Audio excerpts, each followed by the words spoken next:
অপুর কাছে হেরে গিয়ে ভালোবাসার কথা বলতে বাধ্য হলো আর্য। হ্যাঁ বন্ধুরা, এমনটাই দেখা যাবে, তাই সম্পূর্ণ জানতে ভিডিওটিতে লাইক দিয়ে চ্যানেলটি সাবস্ক্রাইব করে দেখতে থাকুন। গল্পের শুরুতেই দেখা যাবে আর্যকে কিঙ্কর বলে, হ্যাঁ তুই অপর্ণাকে ভালোবেসে ফেলেছিস, বুঝতে পেরেছিস? তখনই আর্য বলে, কি বলছিস কিঙ্কর তুই? তখন কিঙ্কর বলে, হ্যাঁ, তোর জন্য। যে আর্য সিংহ রায়ের জন্য এত এত মেয়ে পাগল ছিল, কই কারোর জন্য তো তোকে এরকম করতে দেখিনি। কিন্তু তোর হঠাৎ করে কি হয়ে গেল? তুই ওইটুকু একটা মেয়ের জন্য এরকম পাগল হয়ে গেলি? তুই ভালোবেসে ফেলেছিস অপর্ণাকে, ভালোবেসে ফেলেছিস। আমি না স্পষ্ট তো চোখে মুখে দেখতে পাচ্ছি। আর কদিন পরে না অফিসের সবাই সেটা বুঝতে পারবে। তখন কি হবে তুই বুঝতে পারছিস? কি হবে তোর? তখন আর্য কিঙ্করের চোখে আর চোখ রাখতে পারে না। তখন কিঙ্কর বলে, হ্যাঁ আর্য, তুই আমার কথাটা শোন। তুই না অপর্ণার কাছ থেকে দূরে সরে যা, সরে যা তুই। না হলে ওইটুকু একটা মেয়ে, তুই শেষ হয়ে যাবি। তুই ভালো থাকবি না রে, ভালো থাকবি না। তখন আর্য এই কথা শুনে অবাক হয়ে যায়, খুব কষ্ট পায়। তখন কিঙ্কর বলে, আমি জানি তোর খুব কষ্ট হবে, কিন্তু তুই এটা কি করলি বল? এটুকু একটা মেয়েটাকে ভালোবেসে ফেললি। একসময় তো তুই সবকিছু করতে চেয়েছিলি, তুই বলেছিলি আমাকে যে তুই উপরে উঠবি, উঠেছিস তো। তাহলে তুই আর্য সিংহ রায় হয়ে এরকম একটা কাজ কি করে করলি বল? কি করে করলি? তখন আর্য কোনো কথাই বলে না, সেখান থেকে সোজা বেরিয়ে চলে যায়। এদিকে খুব কষ্ট পায় কিঙ্করও। অন্যদিকে দেখা যাবে অপর্ণা বাড়িতে ছাদে একা দাঁড়িয়ে আছে। তখনই রূপা আসে, এসে বলে, কি রে অপু, কি হয়েছে?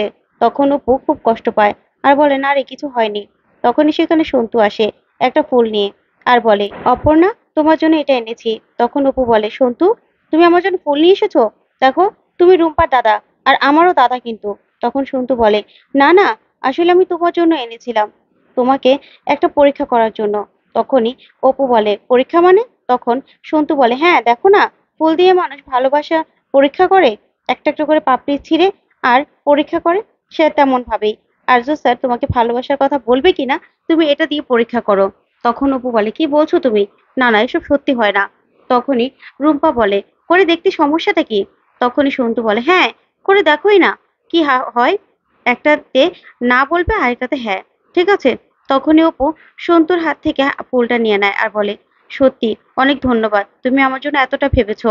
তখন সন্তু বলে, আচ্ছা ধন্যবাদ দিতে হবে না, তুমি যদি তোমার ভালোবাসার মানুষকে পেয়ে যাও না, তাহলে আমার জন্য না একটা ভালোবাসা মানুষ খুঁজে দেবে, তাহলেই হবে। তখন অপু খুশি হয় আর বলে, সত্যি ঠিক আছে। তারপরে দেখা যাবে অপু একটা একটা করে ফুল ছিঁড়ে আর বলে, আর্য স্যার কি আমাকে ভালোবাসে? বলবে না বলবে না? তখন এরকম ভাবে ফুল ছিঁড়তে থাকলে ওইখানে তখনই নিচে চলে আসে ভৈরবী মা আর তার মূর্তিটা নিচে রেখে দেয়। তখন মূর্তির মধ্যে একটা একটা করে ফুলের পাপড়ি পড়তে থাকে। ওইদিকে অপর্ণা একটা একটা করে বলতে থাকে যে আর্য ভালোবাসার কথা বলবে না বলবে না। ওইদিকে ভৈরবী মা খুব খুশি হয়। অন্যদিকে দেখা যাবে আর্যকে কিঙ্কর বোঝায়। তারপরে আর্য সেখান থেকে বেরিয়ে চলে যায় আর কিঙ্করের কথার কোনো উত্তরই দেয় না। তখন কিঙ্কর মনে মনে বলে, আর্য তোর হঠাৎ করে কি হয়ে গেল? কি হয়ে গেল তোর? তারপরে দেখা যাবে অপর্ণা ফুল দিয়ে একটা একটা করে পাপড়ি ফালাতে ফালাতেই হঠাৎ করে একটা পাপড়ি থাকে, সেটাই পরে, আর্য স্যার আমাকে ভালোবাসার কথা বলবে না। তখনই ফুলের পাপড়িটা ফেলে দিতেই অপু খুব কষ্ট পায়, কান্নায় ভেঙে পড়ে। তখন রুম্পা বলে, অপু এগুলো বিশ্বাস করিস না। তখন অপু বলে, না না, এগুলো আমি বিশ্বাস করছি না। তখন সন্তু বলে, সরি গো অপু, আচ্ছা তুমি বললে তোমার জন্য আরেকটা ফুল নিয়ে আসতে পারি। তখনই রুম্পা বলে, না না, আর দরকার নেই, চলো আমরা যাই, ওকে একটু একা থাকতে দাও।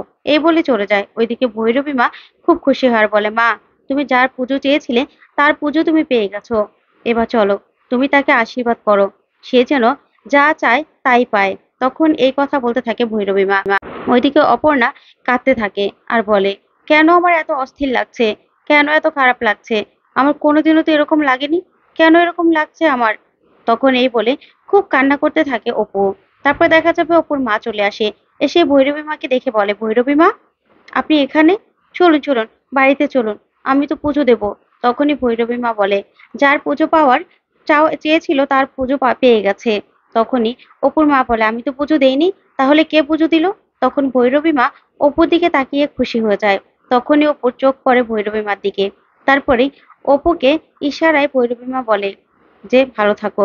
তারপরে ভৈরবী মাকে অপুর মা বলে, ভৈরবী মা আপনি না বলেছিলেন যে আমার মেয়ের ভালো ঘরে বিয়ে হবে, কই বিয়েটা তো ভেঙে গেল।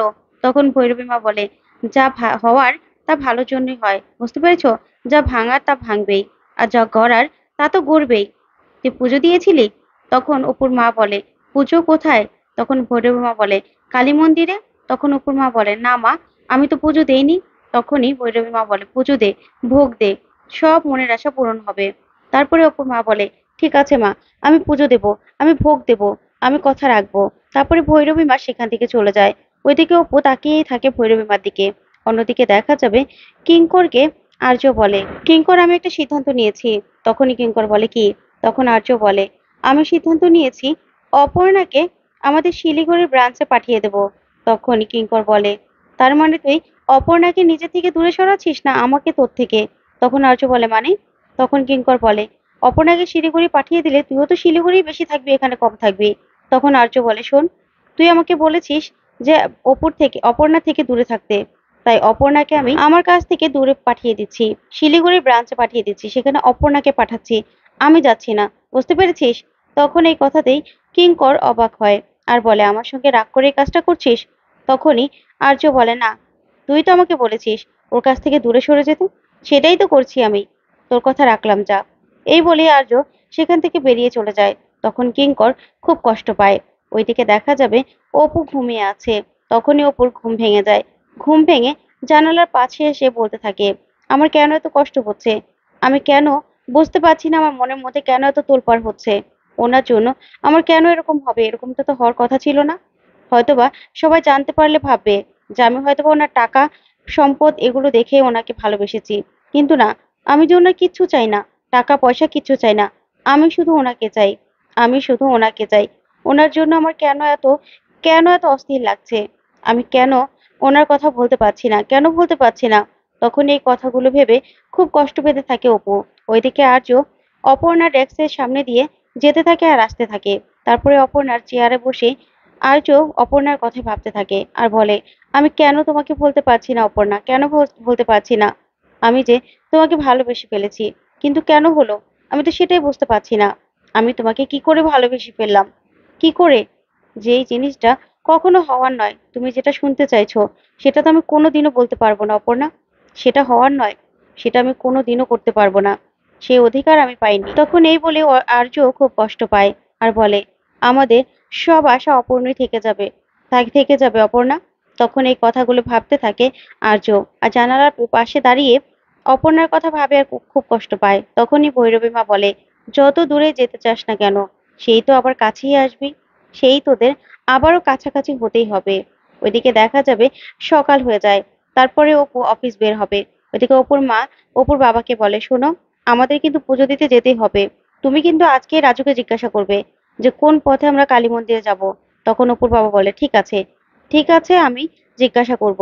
ওইদিকে অপুকে দেখে অপুর বাবা বলে, কি রে অপু, তোর কি হয়েছে, চোখ মুখ এরকম দেখাচ্ছে কেন, তুই রাতভর ঘুমাসনি, তোর কি শরীর খারাপ নাকি? তখন অপু বলে, না না বাবা, আমার কিছু হয়নি।